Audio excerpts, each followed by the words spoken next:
Go.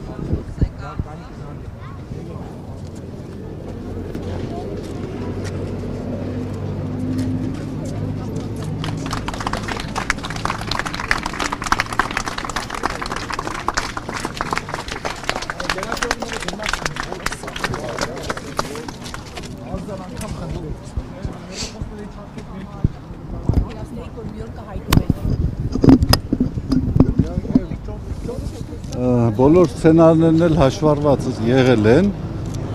բայց անակնկալներ կային ամեն դեպքում։ Ինչ փոխեց ԱԱԾ մեկուսանը ձեր կյանքում, այս ժամանակահատվածը, կալանքը։ Իրականության մեջ երեխեք, ուզում եմ առաջին հերթին ես շնորհակալություն հայտնեմ ձեզ, լրատվամիջոցներին, իմ փաստաբաններին, հոգևոր եղբայրներիս, ամենայն հայոց կաթողիկոսի գլխավորությամբ, մեր հասարակական, քաղաքական, հանրային գործիչներին, բոլորին, ովքեր որ այս ընթացքում աջակցել են եկեղեցուն, մեր եկեղեցականներին եւ չեն կորցրել հավատքը այն մարդկանց նկատմամբ, ովքեր ապօրինաբար հայտնվել են կալանավայրերում։ Ընդհանրապես ես հիշում եմ, որ կալանավայրերը ասում էին ուղիչ աշխատանքային գաղութներ, ուրախ եմ ասելու, որ ես անուղելի եմ մնացել, չեմ ուղղվել այդ առումով, իմ հայացքների, իմ դիրքորոշումների մեջ ոչինչ չի փոխվել։ Ինչով էիք զբաղվում, մեկուսանը բոլորի համար փակ է Սրբազան, ինչով էիք զբաղվում։ Հատկապես որ Սրբազաններով դու խցում էիք, Կարդում էինք, մտածում էինք, խոսում էինք։ Արշակ Սրբազան դատարանը ձեր խափանան միջոցը փոխվեց, մինչ այս փոխելը, այսպես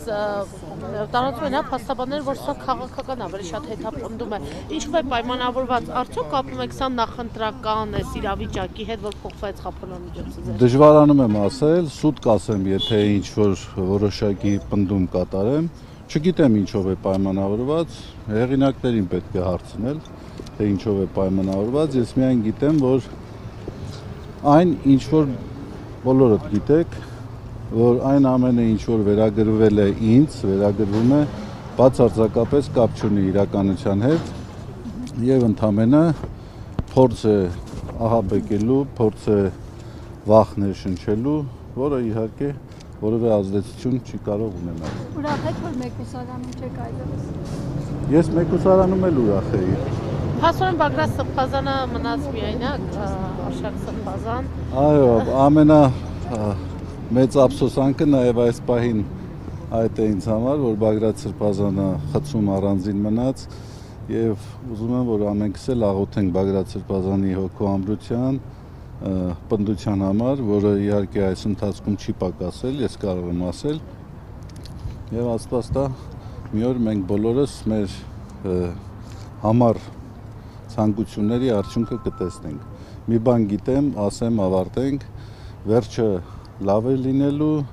եթե լավ չէ, ուրեմն վերջը չէ։ Սրբազան կաթողիկոսին էլ էս ընթացքում մեղադրանք առաջադրվեց եւ 7 հոգեվորականի հավանաբար տեղյակ եք դատանի որոշումը այսպես չկատարելու հոդվածով դուք ինչպես եք սա գնահատում ու մինչեւ ուր կհասնեն։ Եկեք մանրամասների մեջ միջամուխ չլինեմ, բայց այո, ես կարող եմ ասել, որ դա հերթական հակաեկեղեցական արշավի դրսևորումն է, դա դապարտալի արշավի դրսևորումն է, որը համոզված եմ որևէ արդյունք չի ունենալու։ Իրենց համաձայնական։ Սրբազան բանտով, մեղադրանքներով, օրինակ, չգիտեմ, գործերով քրեական հոգեվորականներին այդ մեթոդը հոգեվորականներին ճնշելու առումով աշխատում է, ուզում եմ դրա մասին Ես մի բան կարող եմ ասել, որ Գրիգոր Լուսավորիչը իհարկե որևէ մեկս հավակնություն չունենք համեմատվելու լուսավորչի հետ, մինչև քրիստոնեության պետական կրոն հռչակումը 13 կամ 14 տարի խոր վիրապում գտնվեց։ Դա որքան էլ անսպասելի, ամենայն դեպս օրինաչափ երևույթ է, յուրաքանչյուր անձ պետք է պատրաստ լինի իր համոզումների, իր կարծիքի համար վճարել, անգամ եթե դա արժանալու է ազատազրկում։ Այդպես ստացվում է, այդպես լինում է։ Սրբազան հայր արդեն 12 եպիսկոպոսներից ովքեր միացել էին այսպես այդ բարենորոգման ծրագրին, Հովնան եպիսկոպոսը հետ է կանգնել, անգամ մասնակցել է Ավստրիայի եպիսկոպոսատ ժողովին, տեղեկություններ կան, քանի որ այսպես Փաշինյանը ընտրական պրոցեսով պայմանավորված այսպես պաուզա են վերցրել այս հակաեկեղեցական արշավում, մյուս այսպես այդ հոգևորականներն էլ են լավ վիճակում չեն, կարծես փոշմանել են, ուզում են նորից հետ առնան, ինչպես է գնահատության, օրինակ եթե փոշմանեն որպես նաև հոգևորական, իրենք կարող են նորից վերադառնալ, ինչպես Կաթողիկոսն է անընդհատասել հետարցի ճանապարհը, հետարցարեք եւ մի մոտեք այս ճանապարհին, դա հնարավոր համարում եք։ Ну ես դա կհամարեմ միակ խելամիտ լուծումը այս իրավիճակում, բայց երբ որ այդպիսի առաջարկություն լինի, ես կարծում եմ այդ ժամանակ պետք է խոսենք այդ մասին։ Սրբազան հայր Արման Սարոյանը ինչու է ձեզ այդքան ատում, ձեր վերաբերյալ ամենակեղտոտ հայտարարությունները, այսպես ասած, միայն նա է անում։ Ձեր հարաբերությունները ինչպիսին են եղել կաթողիկոսի։ Եվ նա ձեզ վերագրվող հայտարարություններ է արել հարցազրույցներում, լրացնեմ, մասնավորապես ասել է, որ այն 18 թվականի նոր հայրապետ, նոր Հայաստան շարժումը որ կար, դուք մասնակցություն եք ունեցել դրա հետ, իրեն ասել եք արեք ինչ-որ գործողություններ անեն, կաթողիկոսը փոխվի, բացի այդ նաև ասում է, որ Իսկ թվում է, արդեն գիտեմ ինչ եք ասելու։ Եվ այն տեսանյութը հայտնի, որ վերագրվում է ձեզ, նա ասում է, որ կաթողիկոսն է տարածել դա։ Գիտեք ինչ, ինձ թվում է յուրաքանչյուր անձի թույլ տված արտահայտությունները բնորոշում են իրեն եւ ես լրացուցիչ ջանք չեմ գործադրի ինչ որ մեկին բնորոշելու համար։ Հիմա դուք լսել եք ինչ է ասվել, ինչ է արվել, մարդու վարքագիծը, հանրային վարքագիծը տեսանելի է, դուք ինքներդ հետևություն արեք, ես ձեզ կմնամ որևէ գնահատական տալուց, առավել եւս երբեր մշակույթում ննջեցյալների մասին ոչինչ խոսելու անհրաժեշտություն չկա։ Բայց նա ննջեցյալ չէ։ Դե ննջեցյալները տարբեր են լինում։ Սրբազան հարաբերությունները Մայրաթորի դեմ Փաշինյանի գործողությունները, որ սկսվեցին, գործընթացը, հա, որը Փաշինյանը կոչում է բարենորոգում, ներողություն։ Եկեք քայլենք երեխեք, Քայլենք վաղար շտամ։ Տեսեք, Մայրաթորի դեմ Փաշինյանի ծրագիրը սկսվեց, մարդիկ այսպիսի կանխատեսումներ ունեն, որ այս պայքարի, պատերազմի արդյունքը կլինի այն, որ Փաշինյանը կհաղթի, կաթողիկոսը կհեռանա եւ սա էլ կավարտվի այսպես Նիկոլ Փաշինյանի հաղթանակով, նկատի ունեմ, որ կաթողիկոսը կհեռանա կամ չգիտեմ գուցե կձերբակալեն եւ այլն ձեր կանխատեսումներով կամ ձեր կարծիքով ինչով կավարտվի այս արճակատումը դուք բացառում դուք հնարավոր համարում եք որ կաթողիկոսը կնահանջի եւ Որպես հարցի հավելում էլի կհեռանա Բեհարանից ի վերջո միջազգային փորձակնությունները հաստատեցին Բայց դա հավելում չէ, նոր հարց է։ Բայց փաստացի ստեցան իրավաբանների համար դա նշանակություն չունի Չէ, բայց Սրբազան իմ հարցին կպատասխանեք ինչով կավարտվի վերջո դա ձեր կանխատեսմամբ Տեսեք, ես զերծ կմնայի հաղթանակ պարտություն եզրույթների օգտագործման այս դեպքում, այն ինչ որ կատարում է, սա ուղղակի խայտառակություն է, եւ սա չի հարվածում միայն եկեղեցու հիմքերին, հարվածում է պետության հիմքերին, ազգի հիմքերին։ Գիտեք, ազգ, պետություն հասկացությունները որոշակի պարունակություն, բովանդակություն ունեցող հասկացություններ են։ Եվ եթե դրանցից դուրս բերենք կրոնական համոզումը, որոշակի էլեմենտներ, տակը ոչինչ չի մնալու։ Հիմա եթե մենք պիտի համարենք հաղթանակ, որ ժողովրդի կրոնական համոզումի, կրոնական ինստիտուտի ամենամեծ ինստիտուտի նկատմամբ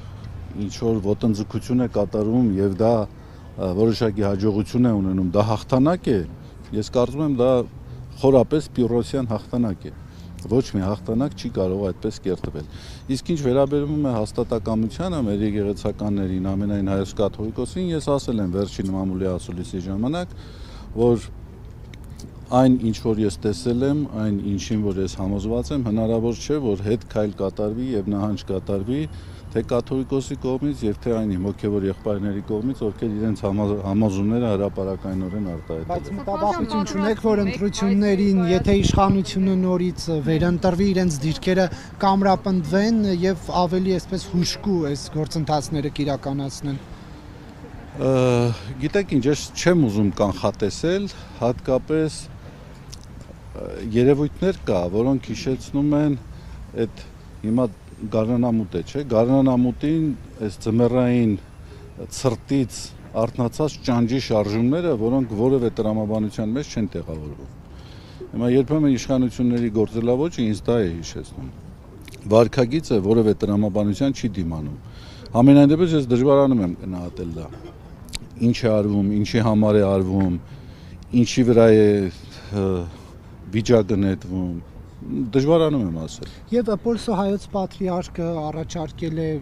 կաթողիկոսին սինոդական կառույց ստեղծել, դրան ինչպես եք դուք մոտենում, արդյոք ընդունելի է ձեզ համար, որ կաթողիկոսին զուգահեռ նաև այդ խորհուրդը լինի։ Լինեն նաև Փաշինյանի միացած հոգևորականները այդ կազմում։ Տեսեք, յուրաքանչյուրը մեր եկեղեցականներից կարծիք դիրքորոշում է արտահայտում, Պոլսի պատրիարքն է, ինքն էլ ազատ է եղել իր դիրքորոշումը արտահայտել, այլ հարց է, որքանով դա ընկալելի է, ընդունելի է, թե ընդունելի չէ։ Այս իրավիճակի մեջ կարծում եմ, որ այդ չէր այն առաջարկը, որ պետք է հնչեցվեր։ Հիմա մենք բոլորովին այլ կացության մեջ ենք գտնվում եւ պետք է այդ կացությանը համարժեք արձագանքներ արվեր։ Տարօրինակ չէր, որ դրանից այդ հայտարարությունից որոշ ժամանակ առաջ բոլորովին այլ հայտարարություններ արել Պոլսո պատրիարքը եւ ասել էր, որ ընդունելի չէ իշխանությունների այդ ճնշումները եկեղեցու եւ կաթողիկոսի նկատմամբ։ Ինչու դիրքորոշման նման փոփոխություն։ Բանալի բառը տարօրինակն էր։ Վերջագույն հոգևոր խորհրդի անդամ եք, Սաղ Սրբազանը նշել էր, որ հեղինակազրկված է Գերագույն հոգևոր խորհուրդը, թե դիրքորոշումը ինչպիսին է եւ արդյոք այս հայտարարությունները հակաեկեղեցական արշավի շրջանակներում չեն տեղավորվում։ Գիտեք, հոգեբանության մեջ մի եզրույթ կա պրոյեկտում, յուրաքանչյուրը փորձում է կամ կարծում է, որ այն հոգեվիճակը, որը ինքը կրում է, դա համընդհանուր երևույթ է։ Հիմա ես կարծում եմ, մենք այդ դեպքում գործ ունենք այդ հոգեբանական եզրույթի հետ։ Եթե հեղինակազրկվել է, ինքն է հոգևոր խորհրդի ատենապետը։ Կարող է ինքը այդպիսի զգացումներ ունի, ես այդպիսի զգացումներ չեմ ունեցել, ընդհակառակը այս ընթացքում Գերագույն հոգևոր խորհրդի թե հեղինակությունը, թե վարկանիշը անհամեմատ ավելի բարձր է։ Եվ դուք լրագրողներ եք,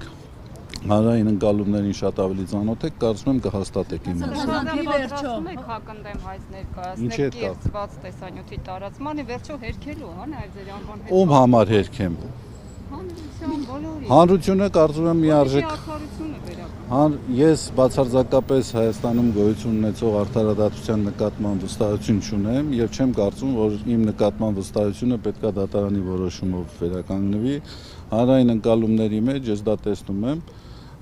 զգում եմ եւ դրանով ես լիարժեքորեն բավարարված եմ։ Առայժմ ես ձեռնպահ կմնամ այդ ուղղությամբ որևէ այլ քայլ անեմ։ Փորձակնությունները եկել են հանրային լայն շրջանակներում։ Դե փառք Աստծո, մենք քննիչների համար չէ որ աշխատում ենք։ Սրբազան ձեր հոգևոր ծառայությունը շարունակելու եք Էջմիածնում, թե սահմանափակումներ են դրված։ Հիմա ես առիթ չեմ ունեցել փաստաբանների հետ խոսեմ, հասկանամ ինչ սանկցիաներ են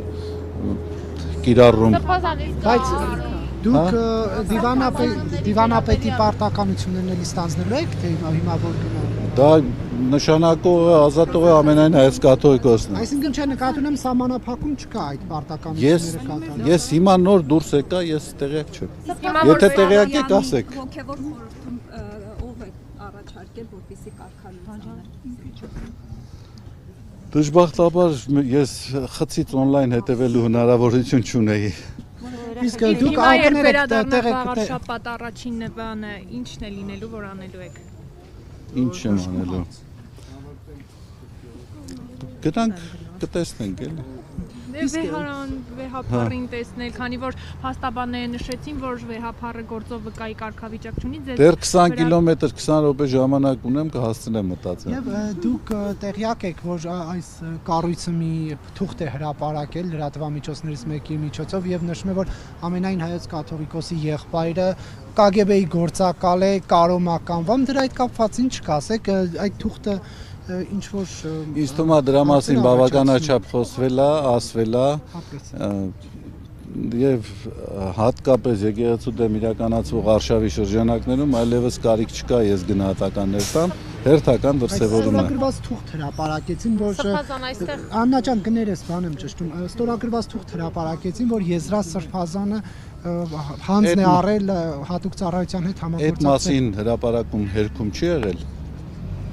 Եղել է թե չի եղել։ Իսկ այդ ստորագրված Եղել է թե չի եղել։ ստորագրությունը կեղծ է եղել։ Եղել է հերքում թե չի եղել, եղել։ Դե այսինքն հիմա ինձնից ինչ ստորագրությունը եք ուզում։ Ուզում եք որ ես ուրիշ բան ասեմ։ Հերքում եղել է։ Սովետական տարիներին մշտապես համագործակցել են հատկապես բարձրաստիճան հոգևորականները հատուկ ծառայությունների հետ։ Այդ մասին հերքում եղել է եւ ես կարծում եմ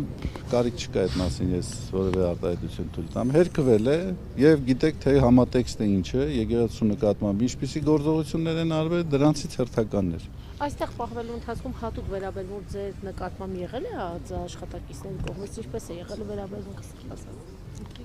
Շատ լավ։ Հարգալի։ Զարմանում եք։ Շնորհակալություն երեխեք ջան։ Շատ շնորհակալ եմ, զգացված եմ։ Կներեք, որ այս ակամա իրավիճակում ակամա այնպես ստացվեց, որ դες էլ նեղություն տվեցինք այսօր այս պահին այստեղ գտնվելու համար։ Շնորհակալ։